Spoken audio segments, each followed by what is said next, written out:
यो देश अहिलेसम्म टाठा बाठा र फटाहरूले चलायो, तर हामी सोझा सिधा मान्छेले चलाएनौँ। अब सोझा सिधा मान्छेको सरकार है।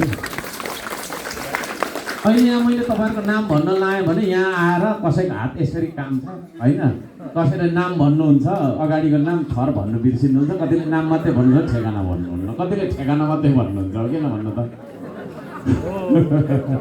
त्यो भनेको आम नेपाली हो है। तपाईँहरू आम नेपाली हो, सोझा सिधा नेपाली हौ हामी सबैजना।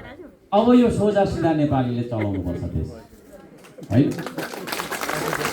ठाउँको ठाउँ ढाँट्ने, यहाँ एउटा ढाँट्ने, त्यहाँ तल गएर अर्को ढाँट्ने, अनि माथि खुस्रे चौकपछि अर्को ढाँट्ने होइन। यहाँ चाहिँ राम्रो भन्ने, त्यहाँ गएपछि तलै चाहिँ देखाइदिन्छु भन्ने, त्यो खालको मान्छेहरूले मात्रै देश चलायो। त्यसो भएको कारणले अब चाहिँ सोझा सिधा मान्छेहरूको, इमान्दार मान्छेहरूको सरकार बन्छ, श्रम संस्कृतिको सरकार है। किनभने इमान्दार मान्छेले मात्रै काम गर्छ क्या। म बेइमान भइदिएको भए नि, तपाईँहरूले दिएको यो पैसा सबै खाइदिन्थेँ मैले।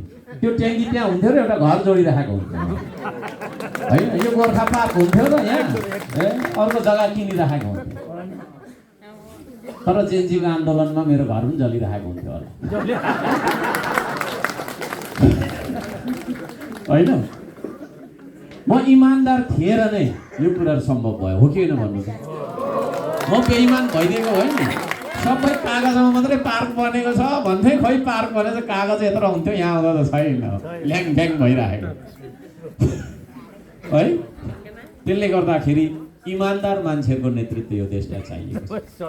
कुरा बुझ्नुभयो नि? कि बेइमान मान्छेको नेतृत्व चाहिएको छ भन्दा इमान्दार मान्छेहरूको नेतृत्व चाहिएको छ। त्यो इमान्दार नेतृत्व नै हो श्रम संस्कृति। हर्क साम्पाङ इमान्दार मान्छे हो। श्रम संस्कृति भनेको मेरै विचारबाट जन्मिएको हो। मान्छेले यसो भन्छ यो मान्छे त केही बुझ्दैन कि के भन्छ कि, अलिक दूरदर्शी मान्छे हो। यो पार्कको नाम मैले श्रम संस्कृति किन राखेँ? केही त सोचेको रहेछु होइन है। थुप्रै कुरा सोचेको छु, तर अहिले भनेर साध्य छैन होइन। श्रम संस्कृति पार्क हुँदै श्रम संस्कृति पार्टी, चुनाव चिन्ह फेरि हेर्नु न माटो। त्यो दुईवटा हात तपाईँको, मेरो होइन नि। त्यो दुईवटा हात यस्तो गरेको छ नि चुनाव चिन्हमा। त्यो दुईवटा हात कसको अरे? तपाईँको है, तपाईँको। देश बनाउने हातले होइन, यो देशको माटो बुझ्छ, चुनाव चिन्ह माटो। थाहा छैन होला कतिले चाहिँ भनिँदो रहेछ तपाईँको हर्क साम्पाङको चुनाव चिन्ह त बाँसुरी हो भनेर भनिँदो रहेछ। कति हाँस्नु। चुनाव चिन्ह त हर्क साम्पाङको त घन्टी हो भन्दो रहेछ कतिले।